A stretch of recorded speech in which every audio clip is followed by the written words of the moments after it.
Well,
my name is Indalkacho Tasfa Gabrasillase Zabihira Bulga. I am the son of Tasfa Gabrasillase Zabihira Bulga.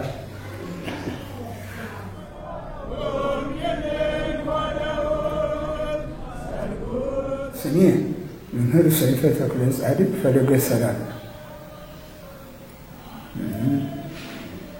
የተወለድኩትም በ1919 ዓመተ ምህረት መጋቢት 10 ቀን ነው። የበርዛይ ስለት In a printed form is 1921. 1921 Ethiopian calendar, which will be 1929, I believe, in European calendar.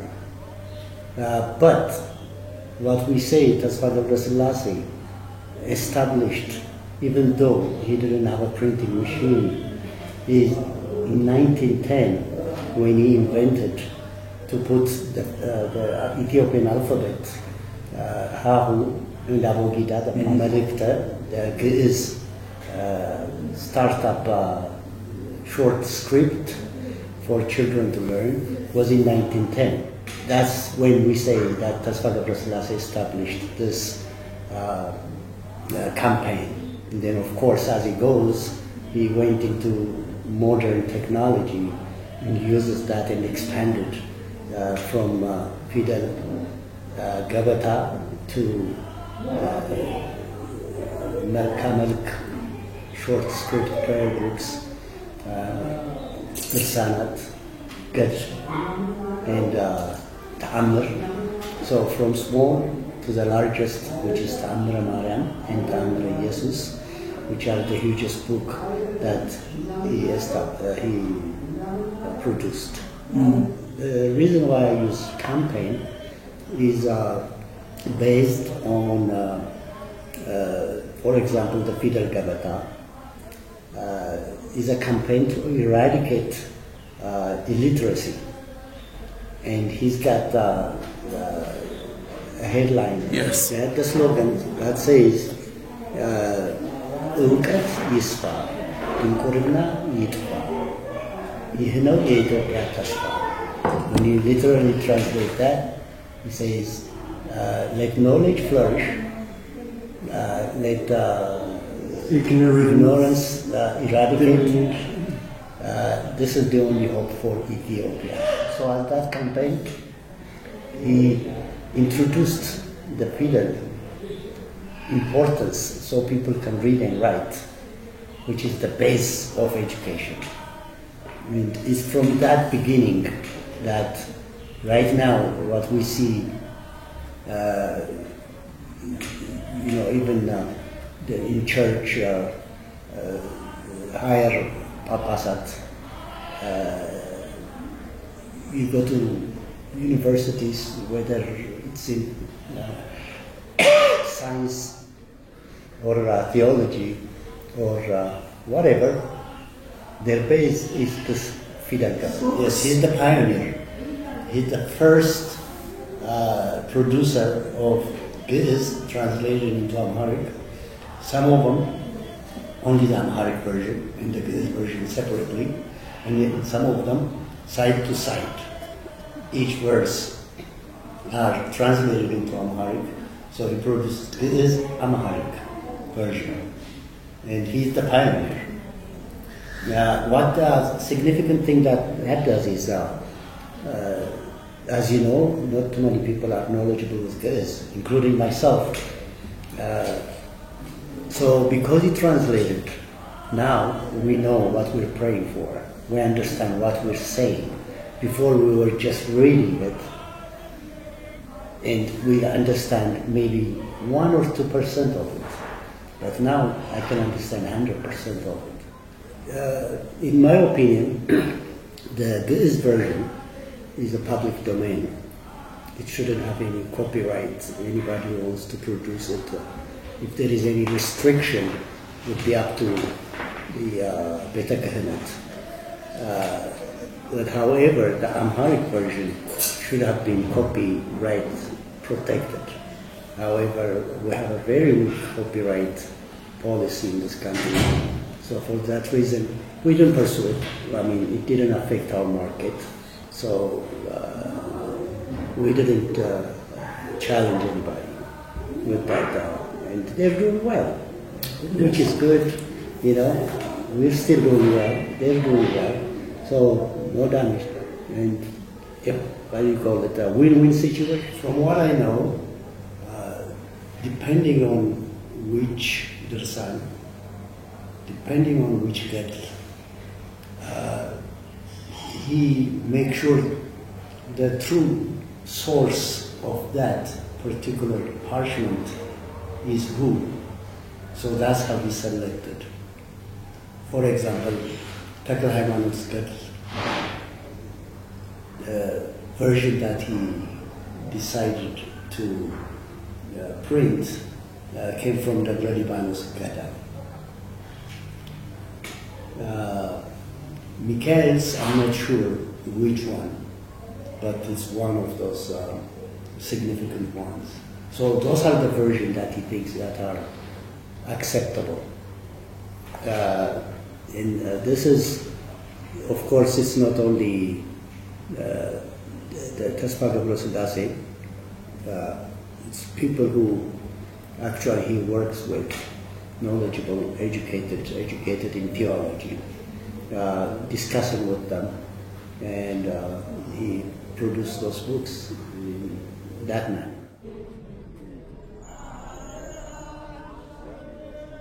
የለም ሁሉም አለ የእኛ ጽሑፍ አንድ ነው እኮ ማለቴ ገዳማት የሚገኙ እንትኖች ናቸው ብራና እንደዚህ ተጻፏል። ከዚያ ከገዳማት ይመጣና እኛ እዚህ እናስተካክለዋለን። ምናልባት ያስተካከሉ ሊኖራሉ ይችላል። ምን አይነት ማስተካከል ተግዙ ይነጥባላ ይነጥባለ ምን ባነጋገር ታጻጻፍ እንትን ይላል። እኛ ግን አስተካክለን እናስተማራለን። He doesn't see any difference with other scripts. However, once we get it, when they go through it, they can adjust certain things that they are not really agreed with. It could be with a hyphenation, or it could be the way it was read.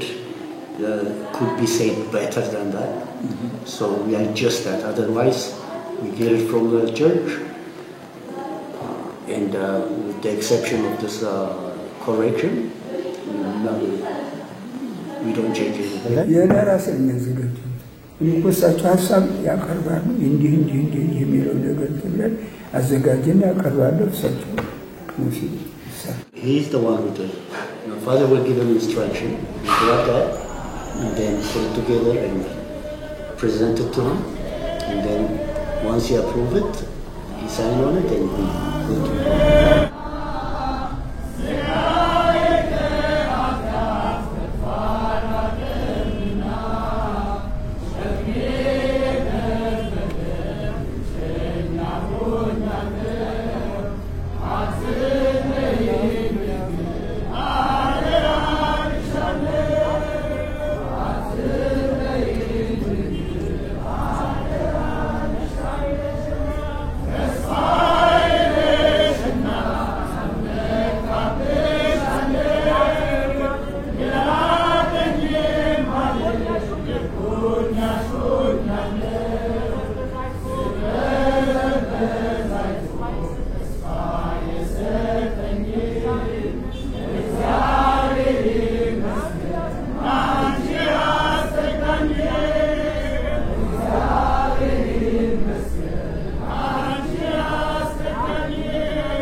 Virgin Mary and the Thirsty Dog.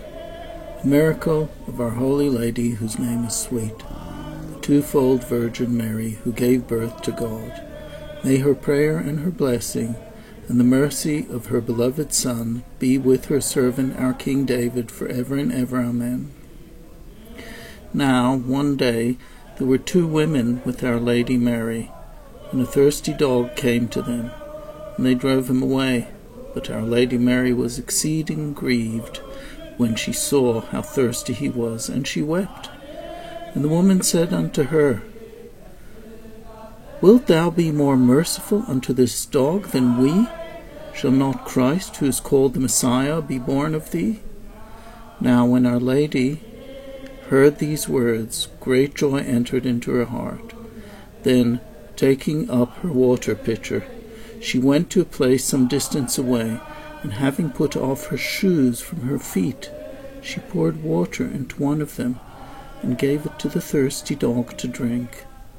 And one of the women said unto her, Why hast thou drawn water for him from thy pitcher?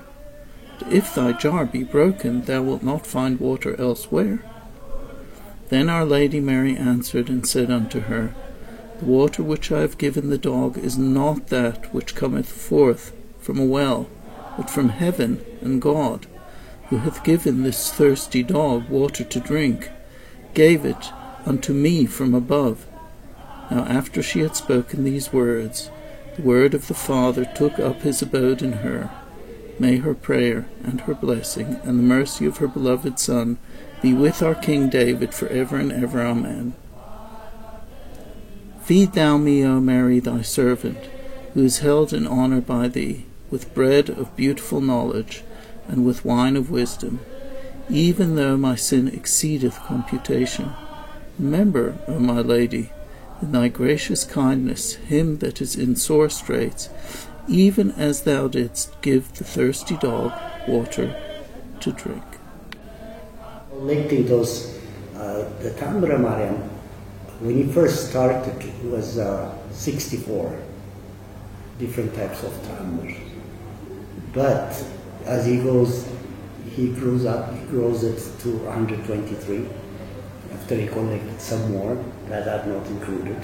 And these tamars are coming from all over Ethiopia, even outside of Ethiopia. Things that happen in Egypt, Syria, you name it, in all those biblical areas.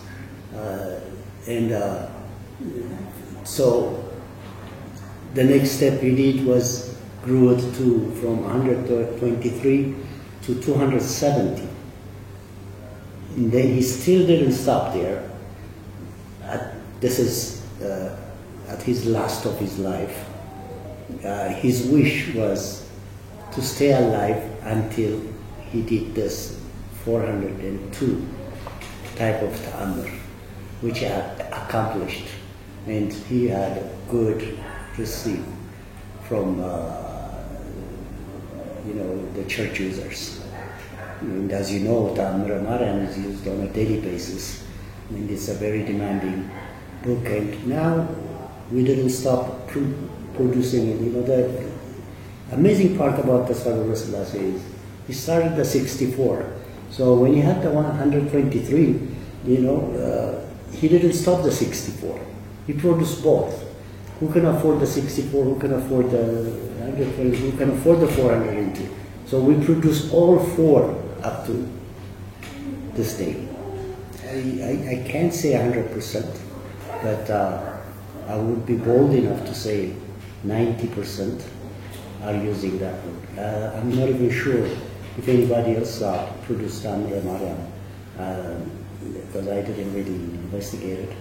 But even though there are other versions, I proudly can say that they use Tasawwur version. Yeah, and like you said, those ta'amurs, for example, when he had 64, he didn't have only 64 and put all of them together, and went on ahead and looking for some more. As he reached to 402, I'm sure when he got the 64, he probably had, this is a guess, 100 different versions. So out of that 100, he selected the 64 that are acceptable. And then as he looked for further, he found something that he hasn't. So he added those and kept the 64, added up and so on. When you go to Lalibela, of course they're going to show you the parchments because those are the historic part of it. But on their daily use, ask them what book they use for this prayer. I'm sure they'll pull out a book from their shelves and they will be Tasfagabri Selassie. He visited Lalibela before he passed away in 1980s. When he was 87 years old for the first time, and I was lucky enough to take him there. He was the type of person who would just concentrate. He's like a workaholic, so he doesn't have time to go to places and visit. It's his personality. But I got lucky. I was at that time living in America. I came for a 3-month vacation. That's when me and him went the whole historic area. And that's when I realized who Tasfagabri Selassie really is. Because before that I used to go as a professional photographer to photograph these historic areas. And I realized what kind of reception I got that day when I took Tasfagabri Selassie to Bahardar, Kadams, Lalibela, Kontra, everywhere we go. When they know who he is, it was just like open arm collection. And I say, how come I didn't know this all these years? When I go to photograph, I have to bake and this and that.